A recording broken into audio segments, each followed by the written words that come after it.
we welcome your next performer, Mike Durso, everybody. Mike.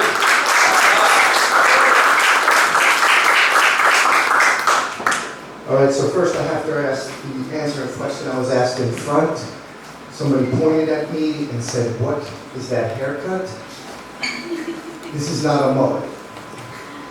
This is the lesbian Viking look. It's either I gentrify or comedy village. So. I come from a small family. We get together, we have a good time, we laugh. They have wee wine, cousin Mike wine, that's me, wee whiskey, wee beer, cousin Mike beer. They share the bottle, I drink from my own. I tried to give up meat recently. I went to go vegan. Yeah, my family made fun of me for it. They gave me shit for giving up meat, but nothing for being a raging alcoholic. Everybody close here with their family, their parents? Yeah, one clap, thank you.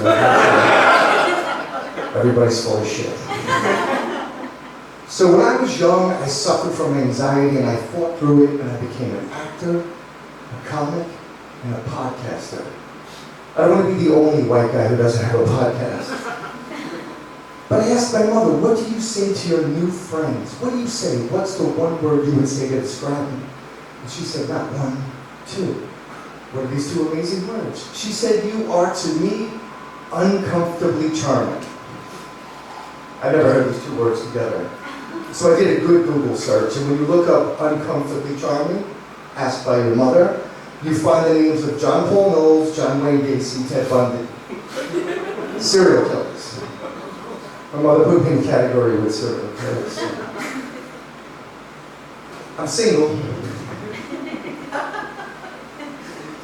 Thank you. I once dated this woman who was taller than me. You see, I'm 5'9.5", which is technically 5'10".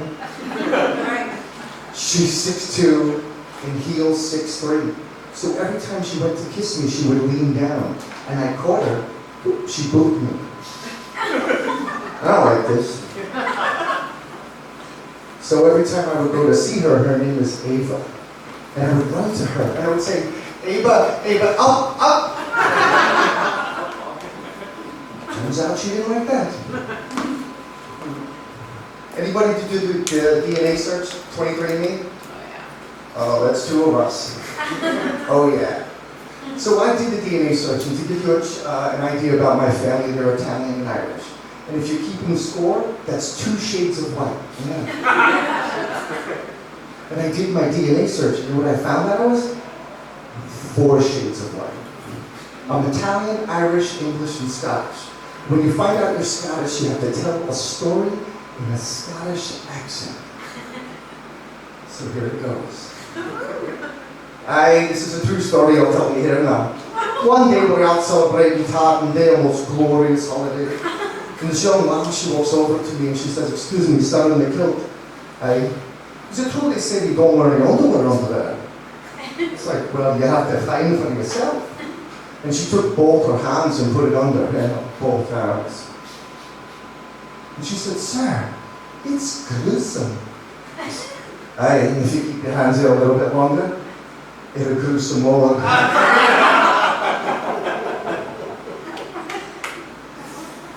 So I'm from New York, born and raised. And when you're born in New York, you're given 2 things. It's your birth certificate and a step-by-step booklet on how to use the word fuck correctly. It's mandatory for us to learn that by age 11. It's not, you're having a good day, he's having a great day, and she's having a great fucking day. Who's doing that? Great fucking day. But being from New York, I'm also from Queens. And Queens is considered the most ethnically diverse place on the planet. And I've been lucky, most of my friends are Latino. They're Puerto Ricans, Dominicans, Colombians, Ecuadorian, Peruvian, Chilean, and New Yorkers. Which are just Puerto Ricans who speak Spanish with an English accent and English with a Spanish accent.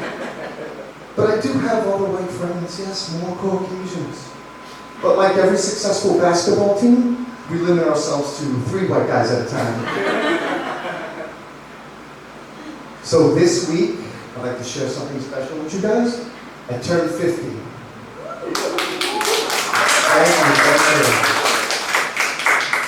But I was a little nervous. You know, you're getting old. We're getting older. Which one is it? I'm not really sure, but I was afraid.